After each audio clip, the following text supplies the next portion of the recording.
In November 1956, something quietly happened that reshaped the global order. There was no dramatic battlefield defeat, no revolution in the streets, yet the outcome was just as final. At the time, Britain was still seen as one of the greatest empires in human history. Its territory had once covered a quarter of the planet. Its currency had anchored global trade for over 100 years. The British pound wasn't just respected, it was trusted. And then, in the span of just 11 days, that image collapsed. Not because of an invading army, but because of a phone call. The United States contacted the British government with a blunt message. End your military operation in Egypt immediately, or we will destroy your currency. We will dump every British pound we hold, we will block your emergency loan from the IMF, and we will let your economy unravel. This wasn't rhetoric, it was leverage. Britain had no real options. Within hours, the government backed down. The most powerful empire the world had ever known didn't surrender to force. It surrendered to debt, to financial dependence, and to the realization that its power existed more in memory than in reality. That moment, remembered as the Suez Crisis, is often described as the end of British global dominance. But that explanation misses the bigger truth. Britain didn't fall because of Suez. Suez simply exposed a collapse that had been decades in the making. And here's the uncomfortable part. The same structural mistakes that weakened Britain back then are being repeated today, this time by the United States. If those patterns continue, the consequences may become impossible to ignore by 2026. To understand how Britain lost its position, we first need to understand how it gained it. During the 19th century, Britain sat at the center of the global economy. The pound wasn't merely a national currency, it was the world's default medium of exchange. International trade ran on pounds. Central banks held pounds as reserves. Global contracts were written in pounds. That status gave Britain extraordinary advantages. It could finance wars by printing money. It could borrow cheaply because global trust in the pound kept interest rates low. It could run persistent trade deficits without immediate consequences because the world needed pounds more than Britain needed fiscal discipline. If this sounds familiar, it should. But beneath the surface, the foundation was weakening. By the late 1800s, a new economic giant had emerged across the Atlantic. The United States had overtaken Britain as the world's largest economy. American factories produced more. American innovation moved faster. American wealth expanded at a pace Britain couldn't match, yet the pound remained dominant. Why? Because of inertia. Global systems don't change overnight. Financial infrastructure had been built around the pound for generations. Switching currencies was inconvenient, risky, and expensive. So even as Britain's real economic strength declined, its currency retained its privileged status for a while. Then came World War I. Britain financed the war through massive borrowing.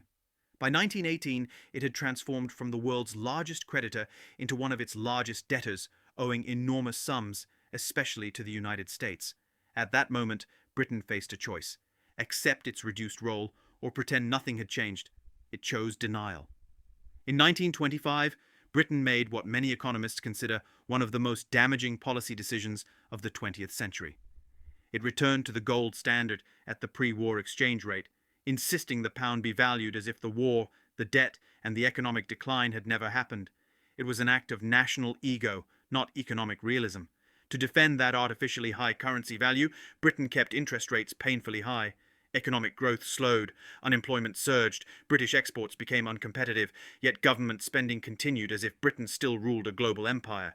Military bases stayed open. Imperial commitments remained intact. Borrowing accelerated. By the 1930s, the illusion was cracking. During the Great Depression, speculators began targeting the pound. The numbers were obvious. Britain was spending more than it earned, borrowing more than it could sustain, and relying on reputation alone to hold the system together.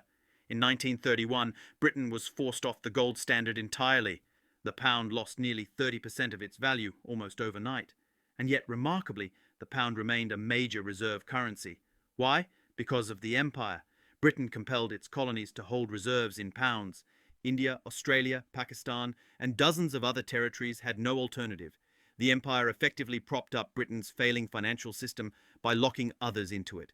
This strategy may sound uncomfortably familiar. Today, the dollar's dominance is reinforced by the petrodollar system, where global oil trade is priced in US dollars, forcing nations to hold American currency. The difference is simple but crucial. Colonies eventually gain independence, and energy-producing nations eventually resist political pressure. Then came World War II. Once again, Britain borrowed heavily, this time accumulating debts exceeding £14 billion, an almost unimaginable figure at the time. By the war's end, Britain's global influence survived in name only. The financial reality had already sealed its fate. And when you recognize this pattern, rise, inertia, denial, overextension, and finally exposure, it becomes very hard not to see the parallels unfolding today. By 1945, Britain was financially exhausted. Its total debt had grown larger than the entire value of what its economy produced in a year. The empire wasn't standing on strength anymore. It was standing on credit. American credit. Britain survived the post-war years only because the United States kept lending money, and just as importantly, kept looking the other way. And yet, British leaders still refused to face reality. They kept troops stationed across the globe. They kept behaving like a superpower. They kept pouring money into global prestige projects they could no longer afford. This denial set the stage for 1956, the moment when everything finally snapped. When Egypt's president nationalized the Suez Canal, Britain didn't see it as a legal decision by a sovereign nation. They saw it as a personal insult, a challenge to imperial authority, a direct threat to their access to Middle Eastern oil, and perhaps most importantly, an attack on their pride. So Britain did what empires always do when they feel cornered. Alongside France and Israel, it launched a military invasion to seize back control of the canal, and at first it worked. British forces advanced quickly. Egyptian resistance began to collapse. On the battlefield, Britain looked powerful again, but there was one problem they had completely overlooked. They were no longer the world's financial boss. America was, and America was furious. President Dwight Eisenhower viewed the invasion as reckless, outdated colonialism, exactly the kind of behavior that was pushing newly independent nations into the arms of the Soviet Union. So he decided to remind Britain who really held the power now. The United States threatened to sell off its holdings of British pounds on the open market. That single move would have crushed the currency, making it impossible for Britain to import the food and energy its population depended on. At the same time, Washington blocked Britain's request for an emergency loan from the International Monetary Fund. The numbers turned terrifying very quickly. Britain's foreign currency reserves were draining at more than £100 million per week. At that pace, the country was days, not months, away from complete financial collapse. Prime Minister Anthony Eden had no choice. He ordered an immediate ceasefire and a full withdrawal from Egypt. Only then did the United States allow Britain's IMF loan to go through. The empire hadn't been defeated by tanks or soldiers. It had been disciplined by its own creditor. The Suez Crisis lasted just 11 days. But those 11 days exposed a truth that had been building for decades. Britain was no longer a superpower. It was a debtor nation living on borrowed money and borrowed time, and the moment its creditors stopped pretending, the illusion evaporated. Now here's why this story should deeply unsettle every American. Because the United States is following the same script. Not a similar one, not a comparable one, but the same one. After World War II, Britain's debt-to-GDP ratio exceeded 200%. Today, America's ratio is approaching 120% and rising fast. In just the past year alone, the US added over $2 trillion to its national debt. That's roughly $7 billion borrowed every single day just to keep the government functioning. Britain lost its reserve currency status in part because it kept funding a global military footprint it could no longer afford. America now spends more on its military than the next 9 countries combined. It operates more than 750 military bases across over 80 countries. We are quite literally policing the world with a credit card. Britain preserved the illusion of power by forcing its colonies to hold pounds. America preserves its illusion by forcing global oil trade to be conducted in dollars. But that system is starting to crack. China and Russia now conduct much of their trade in their own currencies. The BRICS nations are actively building alternative payment systems. Even longtime US allies are quietly hedging their bets. Just like Britain, America refuses to accept that the landscape has changed. We still act as if it's 1995, as if we manufacture everything the world needs, as if the dollar has no rival, as if military force can solve every problem. That arrogance cost Britain its empire, and it's setting America up for the same reckoning. But here's the part that truly keeps me awake at night. Britain didn't collapse all at once. It declined slowly, and then suddenly. For decades, the warning signs were obvious. Rising debt, declining industry, an overstretched military. But because the pound stayed strong, because the empire still looked impressive on a map, leaders convinced themselves the system was stable. Until one crisis arrived, just one. And in 11 days, a century of dominance ended. America's Suez moment is coming. It could be a failed military intervention that turns the world decisively against us. Or it could be a debt-ceiling standoff pushed one step too far. The moment global investors decide US Treasury bonds are no longer the safest place on earth. History doesn't repeat itself perfectly, but it does repeat its patterns, and this one is painfully familiar. That moment could arrive as a geopolitical embarrassment, a situation where the United States reaches for financial sanctions only to discover that the target simply shrugs them off. Not because they're brave, but because they no longer rely on our banks, our payment rails, or our currency. Or it could come from somewhere no one sees coming. A shock that doesn't create the weakness, but exposes it.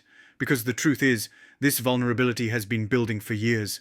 America is spending far more than it produces, and the only thing keeping the system afloat is the rest of the world's willingness to keep accepting dollars.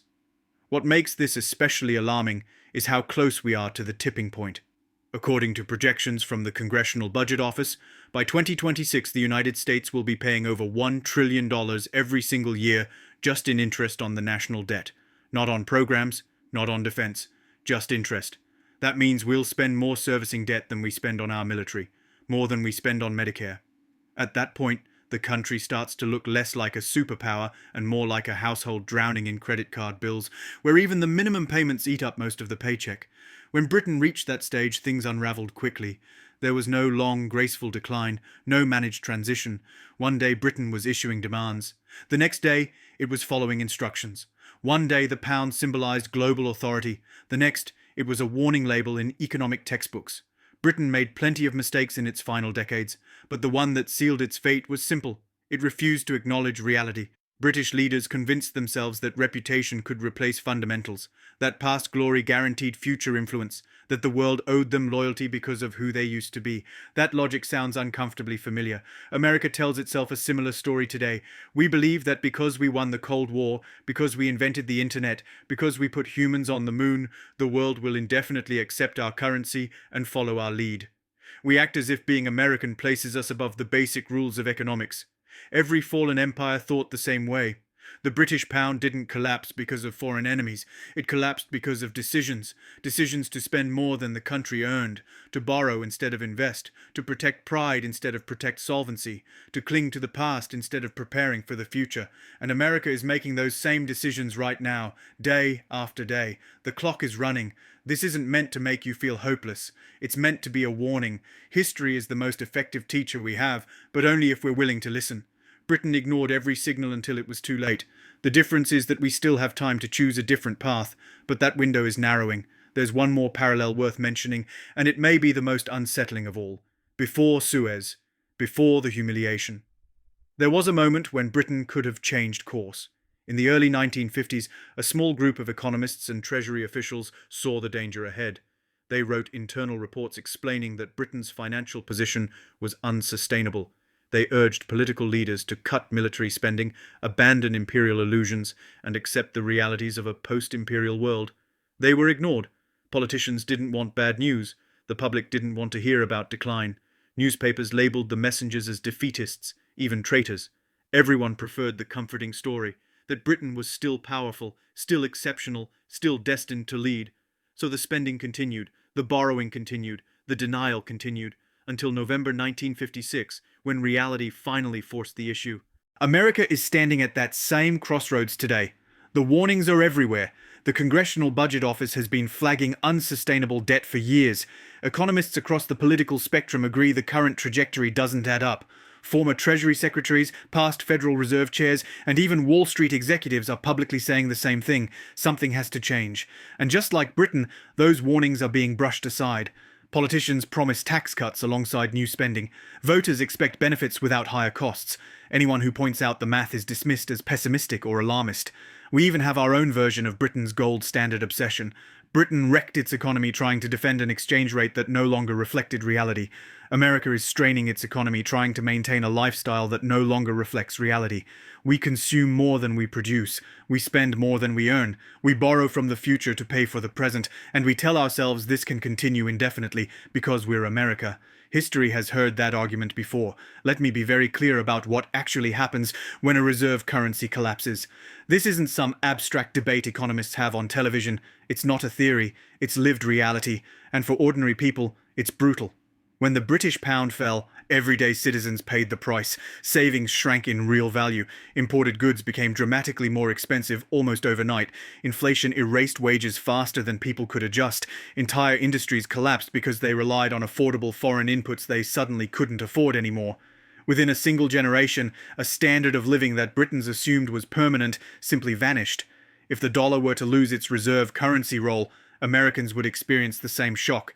Nearly everything we consume relies on imports in some form, and all of it would cost far more. Mortgage rates would surge, car loans and credit card interest would spike. The government would face impossible choices: cut services, raise taxes, or do both at once. The comfortable American middle-class lifestyle wouldn't slowly erode, it would disappear. That isn't fear-mongering, it's history. This is exactly what happened to Britain. This is what always happens when a debtor nation loses the confidence of its creditors. What worries me most isn't just the outcome, it's the timing. Britain's shift from apparent strength to obvious weakness took roughly 30 years, from the 1920s to the early 1950s, but the final break, when it came, happened in less than 2 weeks. America's transition has been unfolding for much longer. It arguably began in the 1970s, when the dollar was severed from gold. We've run trade deficits every single year since 1975. Debt accumulation accelerated after the 2008 financial crisis and never slowed down. That means the foundation has been eroding for half a century, and when collapse follows a long decay, it doesn't arrive gently. It arrives suddenly. I can't tell you whether that moment comes in 2026 specifically. No one can predict the exact second when confidence snaps. But I do know this: every year we delay meaningful change makes the reckoning worse. Every $1 trillion added to the debt, every factory moved offshore, every month we spend more than we earn pushes us closer to our own Suez moment. So the real question isn't whether America will face one. The question is whether we'll be ready when it arrives. Will we have real resilience, real savings, real productive capacity, or will we find ourselves like Britain in November 1956, watching decades of denial catch up in a matter of days? So what can you actually do? First, understand this: the government is not going to save you. In Britain, the people who trusted the system to manage the transition lost the most. The ones who survived were those who diversified, built real skills, and maintained real savings. That lesson hasn't changed. Second, pay attention to the signals. When foreign central banks quietly reduce their dollar holdings, when major economies begin settling trade in other currencies, when interest payments on national debt overtake military spending, those aren't headlines, they're warnings. And finally, don't let normalcy bias blind you. The most dangerous phrase in finance has always been, "This time is different." Every fallen empire believed it was the exception. Every collapsed reserve currency was held by people who couldn't imagine a world without it. History doesn't care about belief, it cares about math. History doesn't repeat itself, but it rhymes. And right now, the rhyme between Britain then and America now is almost perfect. The same debt patterns, the same military overreach, the same arrogance, the same refusal to acknowledge what's right in front of us. The British Empire's final mistake was believing it was too big to fail. America is making that same mistake today. We're walking in the echo of history, following footprints that lead toward a cliff, while most people remain comfortable enough not to notice. The only question left is whether we wake up in time, or whether 2026 becomes our 1956. I'll see you in the next one.